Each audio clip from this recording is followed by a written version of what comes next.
पौड़ा नहीं था, मजबूत नहीं होता कि ये ठीक हो जाएगी। हाथ से कुछ उठाती थी ना, कोई चीज़ चलती भी थी 2 कदम चलती तुरंत गिर जाती थी। हमारी तो मेल नहीं दिखाती कि अभी छोटी है, अभी सब कुछ हम कर लेते हैं, आगे चल के बड़ी होगी तो हम क्या करेंगे। ಹಳ್ಳ್ಯಾಗ ಹಂಗಾಗುತ್ತೆ, ಆ ಮಕ್ಕಳು ಡಿಸೇಬಲ್ ಅಂತ ಗುರುತಿಸೋದ ಡಿಲೇ ಮಾಡ್ತಾರೆ.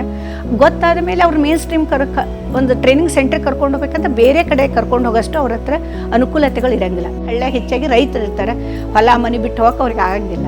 ಹೀಗಾಗಿ ಅವ್ರು ಆ ಮುಗಿರ್ಲಿ ಬಿಡಿ, ಹೆಂಗೆ ಯಾಕೆ ಇರುವಲ್ನಕ ನಮ್ಮ ಜೊತೆ ಇರ್ತಾನೆ ಅನ್ನೋ ಮನೋಭಾವ ಇರ್ತಾರೆ.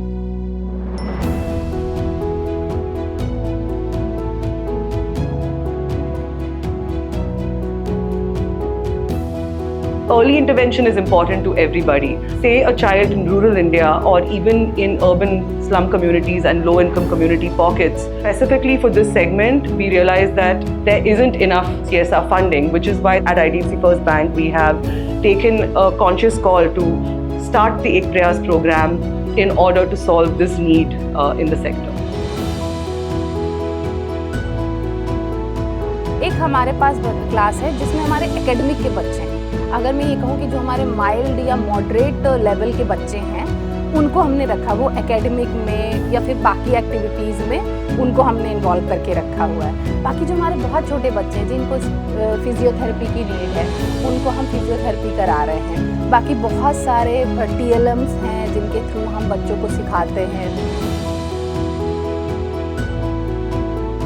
ಮಕ್ಕಳಿಗೆ ಕ್ವಾರ್ಟರ್ಲಿ ಹೋಮ್ ವಿಸಿಟ್ಸ್ ಇರ್ತಾವೆ, ಮಕ್ಕಳಿಗೆ ಕ್ವಾರ್ಟರ್ಲಿ 6 ಮಂತ್ಲಿ ರೀಅಸೆಸ್ಮೆಂಟ್ ಇರುತ್ತೆ. ಸೊ ಓವರಾಲ್ 1 ವರ್ಷ ನಂತರ ನಮಗೆ ಮಗು ಎಲ್ಲೇ ಇದ್ದ ಎಲ್ಲೇ ಬಂದೈತಿ. ಸೊ ಈ ರಿಸಲ್ಟನ್ನು ಕ್ಯಾಪ್ಚರ್ ಮಾಡೋಕ್ಕೆ ನಮಗೆ ತುಂಬ ಹೆಲ್ಪ್ ಆಗತ್ತೆ. बोलती भी है माँ, पापा, दीदी किसी समय, लेकिन माँ ज़्यादा बोलती है। तो मैम हमें ये भी सुधार आ गया, चलती है 2 कदम गिर जाती थी, अब तो चली जाती, गिरती भी नहीं इतनी जल्दी है। बहुत ज़्यादा मैम हमें सुधार दिखाई पड़ रहा है।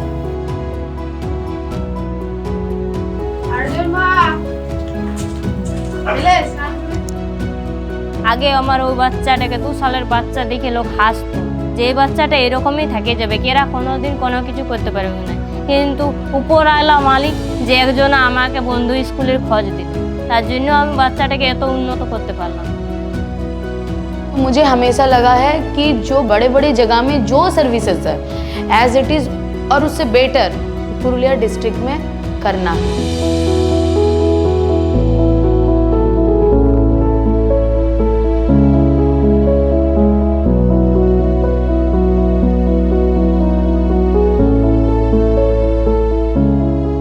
One area that often gets overlooked is the capacity building of non-profits at the grassroots. So we do a lot of immersive mentorship where we partner with other organizations and trainers to really look at where is one non-profit, what is their vision, what is their theory of change, how do they establish a strong organization that is compliant, that follows all the CSR regulations that they need so that they can raise follow-on funding. So ಈ ಕಾರ್ಯಕ್ರಮದಲ್ಲಿ ಮುಖ್ಯವಾಗಿ ಒಂದು ಮಗುವಿನ growth and ಡೆವಲಪ್ಮೆಂಟನ್ನು ನಾವು ಕಾಣಲಿಕ್ಕೆ ಸಾಧ್ಯತೆ ಇದೆ. ಅದ್ರ ಜೊತೆಗೆ ಅಂತಂದರೆ ಪೋಷಕರ ಓವರಾಲ್ ಡೆವಲಪ್ಮೆಂಟು, ಅವ್ರ ಸ್ಕಿಲ್ ಎನ್ಹಾನ್ಸ್ ಆಗಲಿಕ್ಕೇನೋ ಸಾಧ್ಯತೆ ಇದೆ. ಕಮ್ಯುನಿಟಿ ಎಂಪವರ್ಮೆಂಟ್ ಮಾಡ್ತಕ್ಕಂಥ ಕಾಂಪೊನೆಂಟ್ಸ್ ಇದೆ. IDFC ಫಸ್ಟ್ ಬ್ಯಾಂಕ್ ಮಾತ್ರ so organisation growth and development ಸಲುವಾಗಿ ಸುಮಾರಷ್ಟು ಕೆಲಸ ಮಾಡಲಿಕ್ಕೆ ಸ್ಟಾರ್ಟ್ ಮಾಡಿದೆ. ಅದ್ರ ಜೊತೆಗೆ ಶಿಕ್ಷಕರಿಗೂ ಸಹಿತ ಅಂತಂದರೆ ಅವರು ಸಹಿತ ತಮ್ಮದೇ ಆದಂಥ ಕೌಶಲ್ಯ ಬೆಳೀಲಿಕ್ಕೆ ಬೇರೆ ಬೇರೆ ಕಡೆ ಎಕ್ಸ್ಪೋಸರ್ಸು, ಸೊ RCI ರೆಕಗ್ನೈಸ್ ಕೋರ್ಸ್ಗಳನ್ನು ಮಾಡ್ಕೊಳ್ಳಿಕ್ಕೆ ಈ ಏಕ್ ಪ್ರಯಾಸ್ ಇದರಲ್ಲಿ ಒಳಗೊಂಡಿದೆ.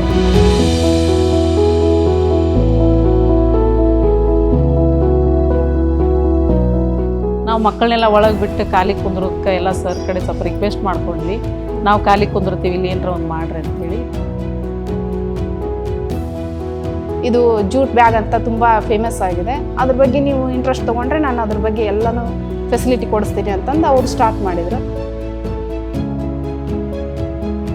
ಏನು ನಾವಂತೂ ಟೇಲರಿಂಗ್ ಅನ್ನೋದೇ ಗೊತ್ತಿರಲಿಲ್ಲ, ಮಷಿನ್ ಅಂದರೆ ತುಂಬ ಭಯ ಪಡ್ತಾ ಇದ್ವಿ. ಅಂಥದ್ದು ಇವತ್ತು ನಾವು ಮಷಿನಲ್ಲಿ ಕುಂತು ಹೊಲಿತಾ ಇದ್ದೀವಿ, ಇಷ್ಟೆಲ್ಲ ರೆಡಿ ಮಾಡ್ತಾ ಇದ್ದೀವಿ ಅನ್ನೋದಕ್ಕೆ ನಮ್ಗೆ ಖುಷಿಯಾಗಿ ಏನೋ ಒಂದು ಹೊಸದಾಗಿ ನಾವು ಮಾಡಬಲ್ವಿ ಅನ್ನೋದೊಂದು ಭರವಸೆ ಮಾತ್ರ ತುಂಬ ಖಾತ್ರಿಯಾಗಿದೆ.